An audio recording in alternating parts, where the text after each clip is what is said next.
ભાવનગર શહેરમાં બાઇક સળગાવતી ટોળકીનો આતંક સામે આવ્યો છે। કુંભારવાડા અને વડવા તલાવડી વિસ્તારમાં બાઇક સળગાવ્યાના બનાવો સામે આવ્યા છે। કુંભારવાડા મિલની ચાલીમાં એક બાઇકમાં મોડી રાત્રે આગ લાગી હતી, જ્યારે વડવા તલાવડી વિસ્તારમાં પણ સ્કૂટર સળગી ગયું હતું।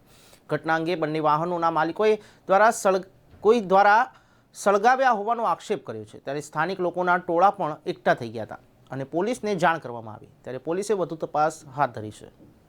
ગોરધનદાસ કોલોની શેરી નંબર 3 શક્તિ મનોસવાળો ખાચો મિનિમમ 4 થી 4 ને 5 ના ગાળામાં કે મારા આડોશમાંથી સુમિતભાઈ રાઠોડ આવ્યા, મને કહે કે તમારી ગાડી હળગ્યા છે, કે આવો જલ્દી।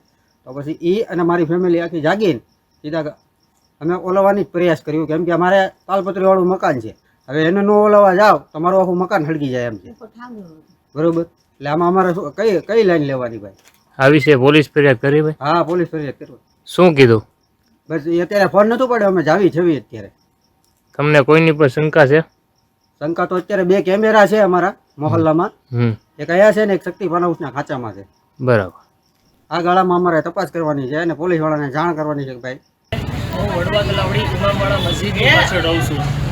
અમે રોજ કામેથી આવીને ગાડી પાર્ક કરીએ છીએ ઘરની બહાર, પણ કોઈ અજાણા શખ્સે રાત્રે 3 થી 4 ના ગાળામાં આવીને તે સળગાવી ગયું છે। કઈ ગાડી છે? Pleasure hero. અંદાજે કેટલા રકમની હશે સાહેબ? ગાડી હશે 70 થી 60 હજાર સુધીમાં સેકન્ડમાં લીધેલી છે એટલે, અને અમને જાણ અમારા પાડોશીએ નીચે ભાડું જ છે એણે જાણ કરેલી અને તેણે ઓલવી નાખેલી અડધી અને સળગેલી છે હજી।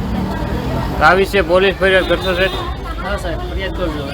તલાવડી ઇમામવાડા મસ્જિદ પાછળ મૂતણીવાળા ખાંચામાં ગાડી મૂકીને ઘર ઉપર રાત્રે સૂતો, રાત્રે કોઈ અજાણ્યા વ્યક્તિ 4 ના ગાળામાં 3 થી 4 ના ગાળામાં હળગાવી દીધી। તમને જાણ કોણે કરી? મારા પાડોશીએ ઓલવું છે, એના ઉપર આવીને જાણ કરી। મારા ભાડું જ છે નીચે રહી, એ લોકો ઇવાળું ફળી ગયા એકદમ એટલે એને તાત્કાલિક ઓલવ્યું। કઈ ગાડી હતી? પ્લેઝર। આ વિશે પોલીસ ફરિયાદ કરશો કાકા?